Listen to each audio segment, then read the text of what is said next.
ساتھ ہی ہماری بات ہوگی، چاہے وہ سلیکٹڈ ہوں یا سلیکٹرز ہوں. اب ان کو پیچھے جانا پڑے گا.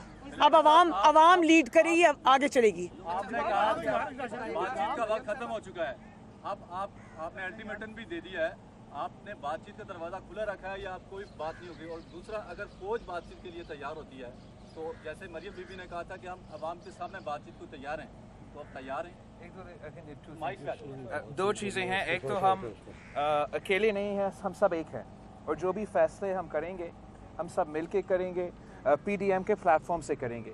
جہاں تک ڈائلاگ کی بات ہے، بات چیت کی بات ہے، میری پاکستان پیپلز پارٹی اور میں سمجھتا ہوں پی ٹی ایم کا جو اس وقت کا موقف ہے وہ لاہور کے سامنے کل پیش کر لیا تھا کہ the time to talk, the time for dialogue is over.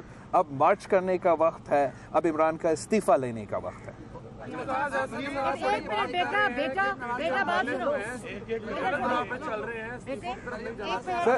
سیاسی جماعت ہوتے ہیں اور ہمارے اپنے اپنے بڑے سینئر رہنما بھی ہوتے ہیں، اپنا رائے رکھنے کے حق بھی ہے، لیکن جو الٹیمیٹ فیصلہ ہمارا سینٹرل ایگزیکٹو کمیٹی کرتی ہے تو پھر میں بھی اس پہ پابند ہوں اور اعتزاز احسن صاحب بھی اس پہ پابند ہوں. اچھا مریم نواز صاحب، یہ بتائیے گا کہ کافی بڑے مشکل حالات میں پی ٹی ایم کا جو اتحاد ہے وہ قائم ہے، یقیناً دباؤ ہے، ہر ایک پارٹی پہ دباؤ ہے. کیا یہ اتحاد آنے والے دنوں میں انتخابی اتحاد ہی ہو سکتا ہے؟ اور دوسرا میرا سوال بلاول صاحب سے ہے کہ آپ یہ شہباز شریف صاحب سے ملنے اپنی مرضی سے جا رہے ہیں یا پی ٹی ایم کی مشاورت سے؟ میں جہاں تک شہباز شریف صاحب سے ملنے جا رہا ہوں وہ تو ہمارا روایت کا حصہ ہے. مجھے موقع نہیں ملا ہے تعزیت کرنے کے لیے، تو میں نے اپلیکیشن ڈالا ہے. اب دیکھتے ہیں مجھے اجازت دیا جاتا ہے یا نہیں.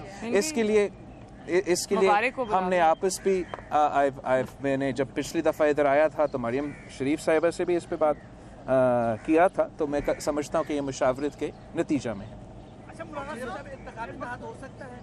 دیکھیں یہ تو اب قبل از وقت ہے، لیکن بات صرف اتنی ہے کہ پاکستان میں جو یہ نیا ٹرینڈ اس سلیکٹڈ اور اس کی حکومت نے بنایا ہے دشمنوں کی طرح مخالفین کو ٹریٹ کرنے کا، تو میں سمجھتی ہوں کہ ہم ساری ڈفرینٹ جماعتیں ہم ایک کامن ایجنڈا پہ، جو عوامی ایجنڈا ہے، پاکستان کا ایجنڈا ہے، لارجر انٹرسٹ میں جو ایجنڈا ہے، ہم اس پہ متفق ہیں. اور اگر اس کو بیونڈ عمران خان کی حکومت جب چلی جائے گی انشاءاللہ، اور یہ ہم اس کو انشاءاللہ ایک براڈر پاکستان کے ایجنڈے پہ اس پہ ضرور کام کریں گے اور کرنا چاہیے. ہم ایک دوسرے کے حریف ضرور ہیں انتخابی میدان کے اندر، لیکن ایک دوسرے کے دشمن نہیں ہیں. ہم سب پاکستانی ہیں اور اس کو آگے بڑھنا چاہیے. جی ایک منٹ میں ذرا ایک بات کرتا ہوں. دیکھیے، سیاسی جماعتیں اپنی مستقل حیثیت رکھتی ہیں، اپنا اپنا منشور رکھتی ہیں، اور اسی منشور کی بنیاد پر سیاسی پارٹیاں الیکشن لڑتی ہیں. لیکن جو میثاق جمہوریت کسی زمانے میں طے ہوا تھا اس میں، اور آج پھر ہم کچھ ملک کے سیاسی، اقتصادی، معاشی، عدالتی اور بہت سے پہلوؤں پر ایک مشترکہ موقف اور نظریہ اس پر آج ہم دستخط کر چکے ہیں. وہ چیزیں جس کی بھی حکومت ہوگی ہم سب کے مد نظر رہیں گی، اور وہ ایک جمہوری حکومت ہوگی جس کے کمزوریوں کی نشاندہی کرنا تو اس بے اختلاف کا حق ہوگا، لیکن وہ اس صورت میں جمہوریت کو نقصان نہیں پہنچائیں گی، بلکہ ان مشترکہ مقاصد کے لیے ایک دوسرے سے تعاون کے راستے پہ چلیں گی. یہ ایک نظریہ طے ہو چکا ہے.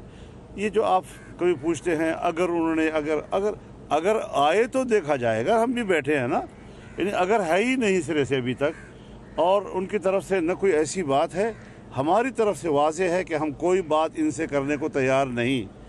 اور اگر یہ استعفیٰ کا اعلان کر دیتے ہیں، اسمبلیوں کو تحلیل کر کے نئے الیکشن کا اعلان کر دیتے ہیں، اور اس کے بعد پھر کوئی ایسی تجویز آئے جو ہم سمجھیں کہ اب اس پر بات چیت کرنے کی ضرورت ہے، تو پی ڈی ایم فیصلہ کرے گا، ایک پارٹی فیصلہ نہیں کرے گا. مولانا یہ بتا دیجیے گا کہ کل محمود خان اچکزئی بھی یہاں پر موجود ہیں. کل انہوں نے خطاب میں کہا تھا کہ لاہوریوں نے ہندو اور سکھوں کے ساتھ مل کے انگریزوں کا ساتھ دیا تھا. تو کیا آپ بھی لاہوریوں کو غدار سمجھتے ہیں؟ انہوں نے غدار قرار نہیں دیا تھا. اس رش میں تو مجھے تو پتہ نہیں چلا کہ انہوں نے کیا کہا، لیکن آپ پڑھے لکھے آدمی ہیں، خود تاریخ کو مطالعہ کر لیں، پتہ چل جائے گا. بارڈر کے اوپر جو ہے دونوں افواج جو ہے